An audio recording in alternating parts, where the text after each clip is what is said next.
So yeah, almost got a little sidetracked there, talking about some side stories and stuff. There's a whole lot of things that really I can talk about. I've wore many hats in my life. Uh, had a very interesting life. Became a paramedic by accident. Uh, like I said, moved down to the Gulf Coast. Got my GED, went to college. Me and my wife at the time took many classes together, sat next to each other, studied together. Even some side classes. We still would like on dates together, and our dates were homework. Have to go listen to different types of music or go see some type of play. Which was interesting to us because it was introducing us to culture and things that we weren't exposed to as kids, especially myself. I had a pretty poor, I guess. I had a poor living lifestyle and a medium class, I guess you can say, lifestyle, depending upon what part of the week it was that I was in. Because my mother was poor and she was raising me and a younger brother and trying to take care of us. And in between, I'll just let that go.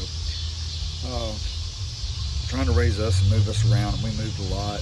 I always laughed and said that my mother was part gypsy because we lived all over this city, and I went to dang near every school that Memphis had to offer, elementary, middle school, and high schools.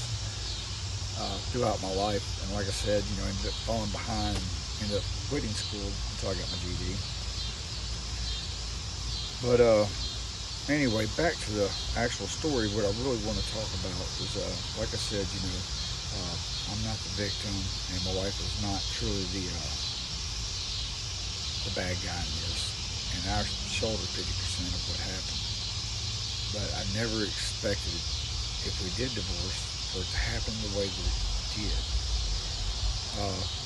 because it was to me very demeaning. I felt like I was abandoned, talked down to. I even felt that at some points that my ex-wife enjoyed my misery that she was experiencing watching me, because it was much more to me than just losing my wife. It was much more than losing her. It was more of a legacy being destroyed. It was like a promise that was not kept. And I take that very seriously.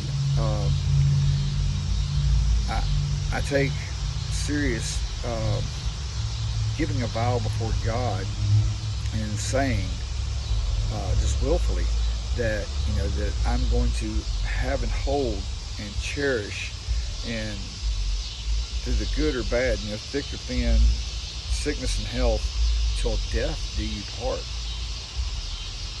I said that in the house of God, in front of God, and in front of her family and mine. And I said, for life. Now granted, there's some things that I did be hard to forgive. I understand that. There were some difficult times in our marriage, and those times we did have problems.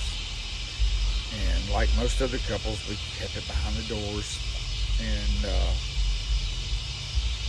we didn't talk to our families about our woes. We had big financial problems. We overspent for what we made. We always spent more than really what we made, and we always had to rob Peter to pay Paul and fall behind somewhere to catch it back up later for something else to fall behind, and make sure that we were living, because we lived large. We had a big house at the end. We had nice cars, new cars. Went on nice vacations. Once we even paid for a vacation for the entire family to go with us. Me and Ann paid for it. Paid for a cabin. Paid for a cabin up the Smoky Mountains, and took a large size of our family with us. And it was amazing and crazy and all in the same time, because there's always craziness when it comes to my family, some form or another. I always laugh and say that I am a white sheep in a black sheep family.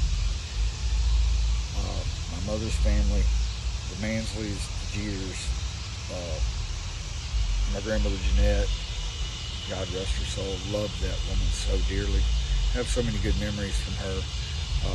Even when after I had children, if I needed somebody to watch my kids, my grandmother, bam, on it. All I had to do was call. I said, hey, Grandma. She said, I'm there, bam. Didn't even have to ask, you know. Sometimes I'll be like, no, I was just calling to see if you needed some bread or something. I was coming that way, but, you know, now that you're here at my house, yeah, we'll just go ahead and do something.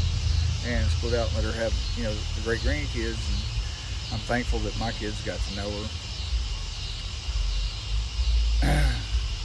All right, back to the actual story again.